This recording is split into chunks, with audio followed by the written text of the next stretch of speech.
नमस्कार। अंधकार से प्रकाश की ओर सच्ची गीता सार इस कार्यक्रम के एक और एपिसोड में आप सभी का स्वागत है। गीता कर्म शास्त्र है। गीता कर्म की प्रधानता को महत्व देती है, बताती है कि कर्म क्यों आवश्यक है। जीवन में हर व्यक्ति कर्म करता ही है। ऐसे में कर्म कैसे होने चाहिए, कैसे नहीं होने चाहिए, क्या इस विषय पर गीता कुछ कहती है? क्या इस पर मार्गदर्शन मिलता है? आइए इसी विषय पर आज चिंतन करते हैं। हमारे साथ स्टूडियो में ब्रह्मा कुमार ब्रजमोहन भाई हैं। भाई साहब, आपका स्वागत है। ओम शांति। गीता के चौथे अध्याय में ये बात कही जाती है कि तुम कर्म, अकर्म और विकर्म के महत्व को समझो। अब जब गीता के श्लोक में बताया जा रहा है कि इस महत्व को समझो, तो लोगों को लगता है कि हाँ, समझ लेना चाहिए। मगर क्या कर्म क्या है, अकर्म क्या है, विकर्म क्या है, इसका कोई स्पष्टीकरण मिलता है गीता में, या मनुष्य को इसके लिए प्रयास करना पड़ता है समझने के? देखिए, परमात्मा कल्याणकारी है। परमात्मा का अपने बच्चों के प्रति, सारी दुनिया के बच्चों के प्रति एक ही भाव रहता है, जैसे एक संसारिक पिता का कि मेरे बच्चे सुखी हों।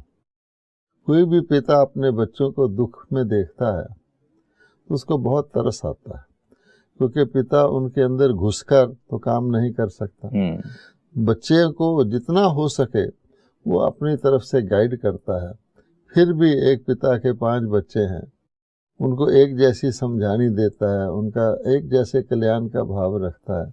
आप देखते हैं फिर भी कोई सुकर्म कर रहा है, कोई विकर्म कर रहा है, कोई निश्चल है, कर्मों के महत्व को नहीं जानता, ऐसे जीवन जी रहा है। तो यही विश्व के पिता को भी दिखता है कि मेरे बच्चे आखिरकार ऐसी स्थिति में, मैंने तो उनको भगवान कहते जब नीचे भेजा था, जैसे कोई माता पिता अपने बच्चे को बेस्ट पॉसिबल एजुकेशन दे दें, सबसे अच्छे मैनर सिखा दें, उनको साधन संपन्न कर दें, धनवान संपन्न पिता तो यही करेगा। फिर भी क्या होता है, कई बच्चे अपने इनहेरिटेंस को उड़ा देते हैं, कई उसको कायम रखते हैं, कई उसको बहुत गुना बढ़ा के पिता का नाम रोशन करते हैं। तो पिता के अंदर बच्चे बराबर हैं। दिल से किसको प्यार होगा ज़्यादा? जो बच्चा उसका लायक बन के नाम रोशन करता है, उससे भी ज़्यादा आगे बढ़ता है। तो भगवान भी यही करते हैं। अब वो कहते हैं कि मैं आत्माओं का पिता हूँ, आप सबके अंदर आत्मा है। जब आप आत्मा मान के चलते थे, आपकी ज्योत जगी हुई थी, तो दिवाली थी दुनिया के अंदर। धीरे धीरे तुमने दिवाला मार दिया है। अब तुम आत्मा को भूल गए, ज्योत बुझ गई, शरीर मान के अपने आप को चल रहे हो। तो इतनी कोशिश कर रहे हो, भाग दौड़ कर रहे हो, जैसे भूल भुलैया होता है, उसके अंदर ढूंढ ढूंढ के रास्ता त्राही त्राही कर रहे हो, चिल्ला रहे हो। तब मैं पिता तुमको कुछ ज्ञान सुनाता हूँ, और उसमें बेसिक बात यह है, तुम दुनिया में कर्म करने आए हो, तो मैं तुम्हें कर्म, अकर्म, विकर्म की गति सुनाता हूँ। जैसे आप ये बात कह रहे थे कि हर एक माता पिता अपने बच्चों के लिए बेस्ट देता है, और ये भी शिक्षा देते हैं कि भाई हम कुछ गलत नहीं करें, हम दुखी नहीं हो, इस बात के लिए करते हैं। ऐसे में क्या हम गीता में इस बात की समझ को देख पाते हैं कि विकर्म क्या है, विकर्म हम किसे कहेंगे? अब देखिए, पिता की मजबूरी ये होती है कि वो बच्चे की जगह काम नहीं कर सकता, बच्चे को समझा सकता है। तो भगवान भी समझाते हैं। भगवान कहते हैं कि देखो, 3 प्रकार के कर्म हैं, और गीता में भगवान ने बताया है कि तुम्हारे दुख कैसे शुरू हुए, किस प्रकार के कर्मों से शुरू हुए, और उसका नाम है विकर्म। अब विकर्म का मतलब होता है गलत कर्म। तो गलत करोगे तो गलत पाओगे। ये तो कर्मों की गति का असूल है कि जो करेगा सो पाएगा, जितना करेगा उतना पाएगा, जैसा करेगा वैसा पाएगा। अब भगवान समझाते हैं, गीता में साफ साफ लिखा हुआ कि जब आधा साइकिल दुनिया के चक्कर के ड्रामा का तुम मेरे सिखाए हुए ज्ञान के आधार पर जो कर्म करते हो, उसके बाद जब तुम उसको भूल जाते हो, आधा साइकिल बहुत होता है, तो धीरे धीरे धीरे धीरे तुम अपने आप को देह मानना शुरू कर देते हो। वहीं से विकर्म शुरू होते हैं। और गीता में साफ साफ कहा गया है कि काम विकार जो पतित बनने का मुख्य कारण भगवान ने बताया है। आप गीता खोलेंगे, कहाँ महाशत्रु है, इस दुर्जन को तुम मार, अच्छी तरह से मार। उन्होंने युद्ध बता दिया हिंसा का, भगवान ने कहा इसको मार। इसकी उत्पत्ति द्वापर युग में भगवान ने कहा होती है। क्यों होती है? तो देह अभिमानी बन जाते हो। तो जितने भी कर्म हैं उनका मूल आधार होता है देह अभिमान, कि जब आप असली आत्मा को भूलकर आप देह मान के चलोगे तो 5 विकार पैदा हो जाते हैं, जिनको गीता में स्पष्ट कहा गया है। भगवान के आने का मतलब भी है कि बच्चों को बीमारी डायग्नोज करके बताएं। वो बीमारी को ना समझ करके बदपरहेजी करते रहेंगे तो बीमारी बढ़ेगी। तो भगवान ने देखा कि इनकी बीमारी बढ़ गई है, जब अंत आ जाता है तब वो चिल्लाते हैं, तो भगवान बताते हैं कि देखो ये 5 विकार के प्रभाव में या देह अभिमान के प्रभाव में, देह अभिमान को वो समझते नहीं तो काम को समझते हैं, क्रोध को भी समझते हैं, लोभ क्या होता है वो तो करते ही हैं, मोह का भी उनको अच्छी तरह पता है, और अहंकार उनको कालांतर से सब बताया गया है। पाप मूल अभिमान। अर्जुन कहता है नष्टो मोहा, दशरथ जी मोह के कारण सुइसाइड कर लिया। लोभ को तो वो देख ही रहे हैं, खुद ही उनका शोषण हो रहा है। और क्रोध का हर एक को पता है, काम विकार में तो लिप्त है दिन रात, वो उनको पता ही नहीं काम विकार को विषय भोग होता है। तो ऐसी परिस्थिति में जो कर्म अर्थात द्वापर से अब तक कलयुग के अंत तक जो कर्म देह अभिमान के वश या यूं कहें इन 5 विकारों के वश होते हैं वो विकर्म है। और उसका सबूत है कि हमारा विकर्मी सम्मत है। अब लोग विकर्मी मोटे रूप से कह जाते हैं, और विक्रम कोई ताकत को कहते हैं, राजा विक्रम, लेकिन अर्थ है उसका विकर्म, यानी द्वापर से लेकर कलयुग के अंत तक मनुष्य जो भी करते हैं वो विकर्म है, क्योंकि उनका जन्म ही काम विकार से होता है। ये तो बात समझ में आ गई कि जैसे आप ये कह रहे थे कि सृष्टि के आधे समय पर जो आधा साइकिल था, उस समय तक तो देवी देवताओं का राज्य था, तो फिर उस समय पर सब कुछ ठीक था। फिर उसके बाद रजोगुण से काम विकार उत्पन्न होता है, देह अभिमान, और जो भी 5 विकारों से लिप्त कर्म होते हैं, अपने आप को शरीर समझकर कर्म करने से वो सारे विकर्म बन जाते हैं। ऐसे पे प्रश्न उठता है, तो क्या जो आधा कल्प रहा, जब देवी देवताओं का राज्य था, जब सतयुग त्रेता युग था, उन 2 युगों में क्योंकि मनुष्य देह अभिमान वाले नहीं थे, तो क्या उनके कर्म सुकर्म थे तभी? इससे पहले आप देखिए कि इन 2 युगों में क्या हुआ। मनुष्य को दुख हो रहा है, अब वो समझ रहे हैं कि कुछ गड़बड़ तो है कर्मों में। तो आप देखिए कितने धर्म निकले भिन्न भिन्न प्रकार के, जिनका पर्पस क्या था कि मनुष्य को पाप कर्मों से बचाएं। उन्होंने क्या कहा, तुम्हारे अंदर घृणा नफरत पैदा हो गई आपस में, तुम तो एक बाप की संतान आत्मा हो, भाई भाई हो, कहा।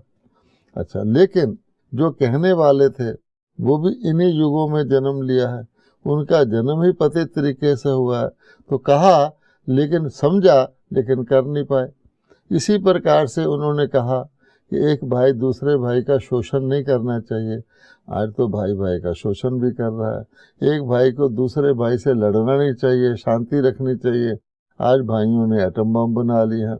अर्थात ये युगों का प्रभाव है, क्योंकि जब रजोगुण और तमोगुण हो जाता है तो कहा जाता है मनुष्यों की बुद्धि उसी प्रकार हो जाती है। जब मेरी बुद्धि ही तमोगुणी हो गई, मन भी उसी प्रकार का मलिन हो गया, अब मनुष्य ने अनेक उपाय निकाले कि भाई कोई दान कर रहा है, कोई यात्रा कर रहा है, कोई शास्त्र पढ़ रहा है, कुछ भी कर रहा है, विज्ञान का आधार लेकर बचने की कोशिश कर रहा है। टेम्परेरीली मैं थोड़ी शांति पालूं, थोड़ा सुख पालूं, लेकिन हुआ क्या है? आप द्वापर से देख लीजिए, धीरे धीरे धीरे धीरे कलयुग आ गया, और कलयुग भी धीरे धीरे घोर कलयुग हो रहा है। अपने जीवन काल में आप देख लीजिए कि हमारे बचपन में कैसी स्थिति थी। हम कह रहे हैं बहुत तरक्की कर रहे हैं, लेकिन किस हमारी स्थिति बिगड़ती जा रही है, लोग कंफ्यूज हैं। तो ये पीरियड तो हो गया विक्रम का। अब भगवान कहते हैं, आपने पूछा तो फर्स्ट हाफ में क्या हुआ, तो भगवान कहते हैं इस विक्रम की दुनिया के जब अच्छी तरह दुखी हो रहे हैं लोग, इसको चेंज किसने किया। अब आप गीता को उठा लीजिए, तो भगवान कहते हैं मनुष्यों के भरसक प्रयास के बाद भी जब इतना दुख हो गया, लोगों ने पुकारा, चिल्लाए, तो मैं अवतरित होकर मैंने मनुष्यों को कुछ शिक्षा दी, जिसका नाम है भगवत गीता ज्ञान। और ज्ञान के साथ साथ प्राचीन राजयोग। गीता यही कहती है कि योग वो मैंने सिखाया था, प्राय लुप्त हो गया है। ज्ञान को लोगों ने अनेक प्रकार से अपने अपने इंटरप्रिटेशन देकर उल्टा कर लिया है, और इसीलिए दुखी हो रहे हैं। तो भगवान ने जब अवतरित हुए, वो तो ऑलमाइटी हैं, जैसे एक सूर्य ही निकल आता है दुनिया में, तो आप देखिए सारी मनुष्य की बनाई हुई रोशनियों की आवश्यकता नहीं रहती, किसी प्रकार की भी लाइट सूर्य का मुकाबला तो नहीं कर सकती। तो आप देखेंगे ये रोशनियां मैंने कि द्वापर से लोगों ने अपने अपने छोटे छोटे आधार लेकर, द्वापर से कलयुग तक क्या हुआ कि मैं विक्रम कम करूं, बस इतनी कोशिश की गई।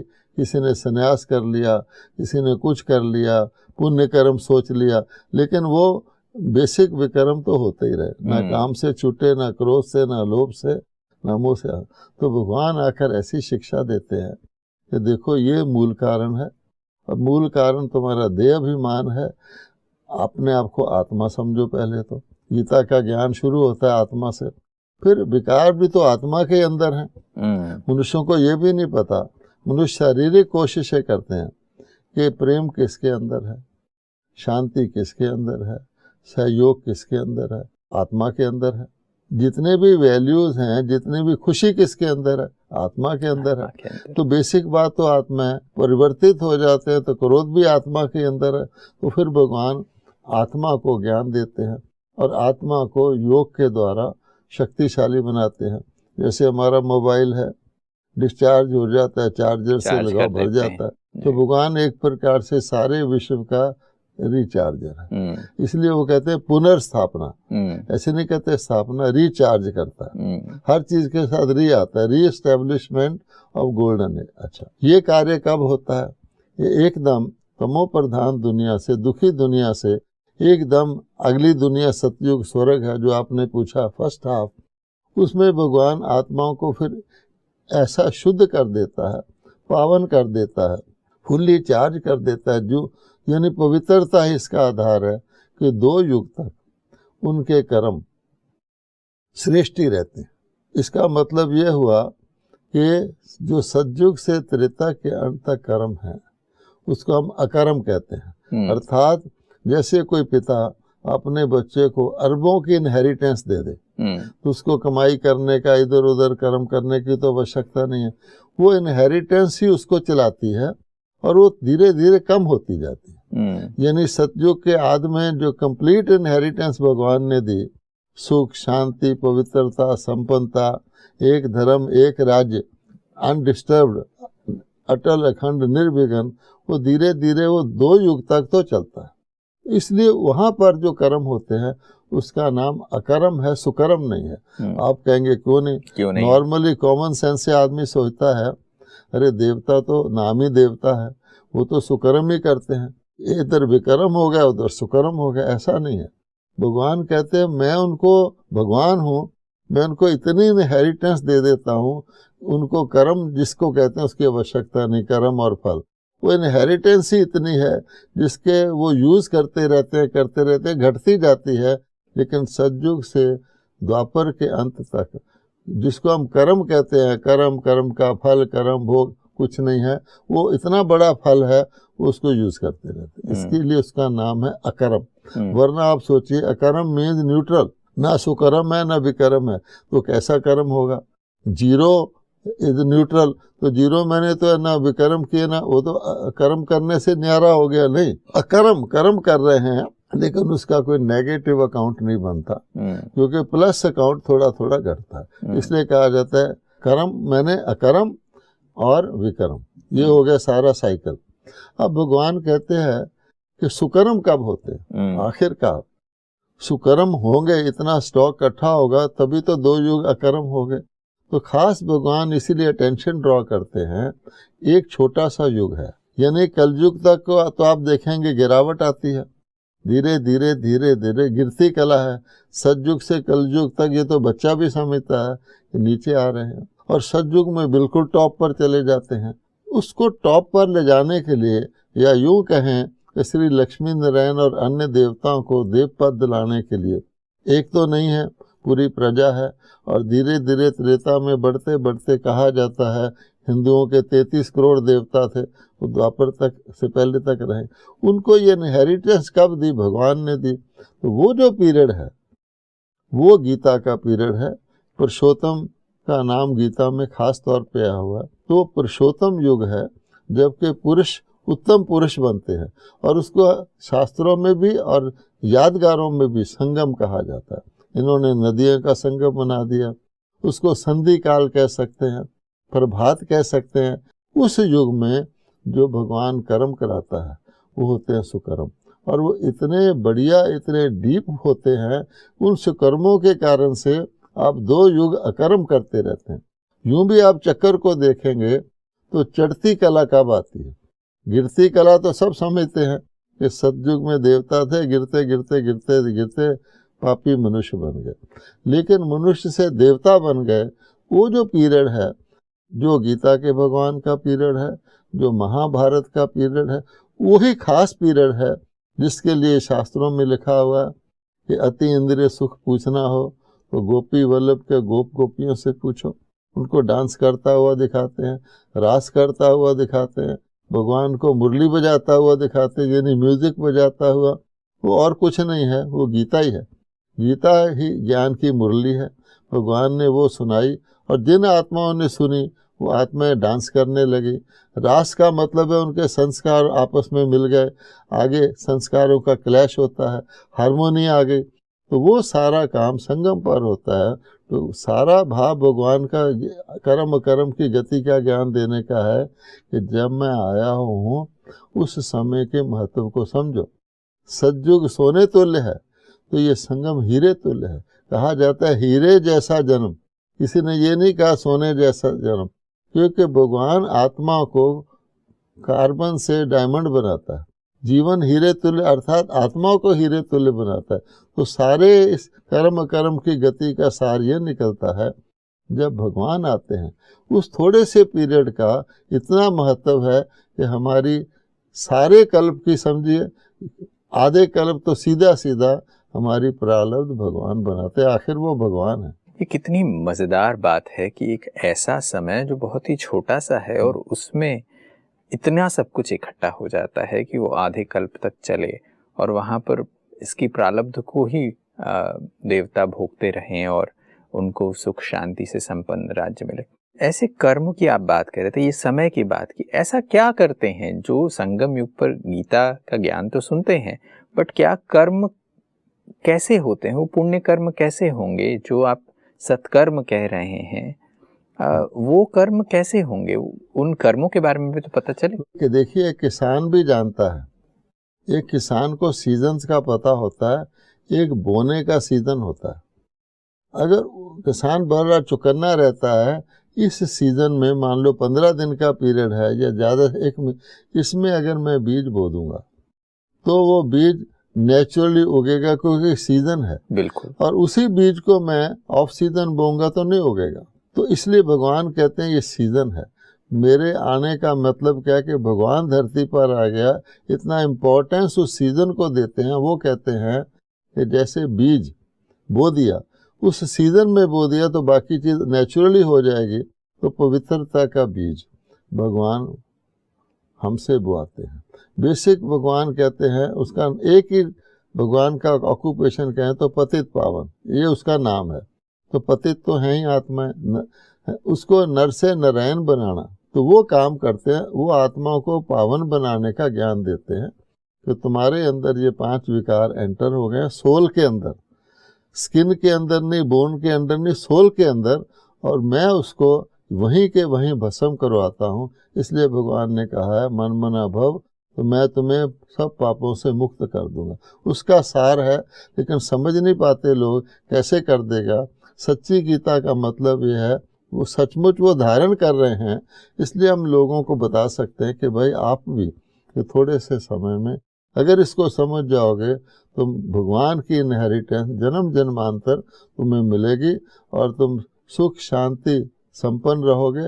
आधार है पवित्रता आत्मा की। दुनिया ने पवित्रता को शारीरिक मान लिया, गंगा स्नान करके पवित्र मान रहे हैं, हाइजीन करके। हमारे देश की सरकार भी कह रही है स्वच्छता रखो, लेकिन ये बाहर की स्वच्छता से पहले अगर अंदर स्वच्छता आ जाएगी तो बाहर अस्वच्छता होगी नहीं। सतयुग में अस्वच्छता होती है नहीं। आज मनुष्यों के अंदर अस्वच्छता है तो लाख कोशिश भी हम करते हैं, जगह जगह अस्वच्छता ही है। तो परमात्मा ऐसा सत्कर्म सिखाते हैं, जो कर्म अकर्म विकर्म की गति को हम समझ रहे थे। जो सत्कर्म है उन कर्मों को करने की विधि ये है कि मनुष्य को देवता बनाने के लिए परमात्मा पवित्रता को सिखाते हैं, वो धारण करवाते हैं, ऐसे कर्म सिखाते हैं जिससे मनुष्य देवता बन जाता है। और ये ज्ञान जब भगवान आते तभी मिलता है, देवताओं को भी ये ज्ञान नहीं रहता। सृष्टि के एक ऐसे समय पर जब हम परमात्मा से सत्कर्म सीख रहे हैं, अच्छे कर्म सीख रहे हैं, सुकर्म सीख रहे हैं, इस पर और भी चर्चा कर सकते हैं, मगर समय को देखते हुए यहीं विराम लेना पड़ेगा। आज आप स्टूडियो में आए, इसके लिए आपका बहुत बहुत धन्यवाद। नमस्कार। ओम शांति। दोस्तों, जब इन चीज़ों को सुनते हैं तो आपको भी लगता होगा कि कितनी नई बातें हैं, कितनी बातें हम सुनते तो आए हैं मगर उसे स्पष्टता से समझने का समय ये है। परमात्मा आकर जब स्वयं यह काम करवाते हैं तो मनुष्य के कर्म सुकर्म बन जाते हैं, आत्माओं में पवित्रता की धारणा करवाते हैं और पतित पावन होने के नाते वो पतितों को पावन बना देते हैं। सिर्फ इस एक धारणा से वो इस ईश्वरीय ज्ञान को, गीता के इस ज्ञान को सुनाकर आत्माओं में वो परिवर्तन कर लेते हैं कि आधे कल्प के लिए उन्हें कुछ और करने की आवश्यकता नहीं पड़ती। कर्म का फल वो भोगते हैं। आज की इस कड़ी में बस इतना ही। फिर अगली कड़ी में कुछ और विषयों के साथ हाजिर होंगे। तब तक के लिए नमस्कार।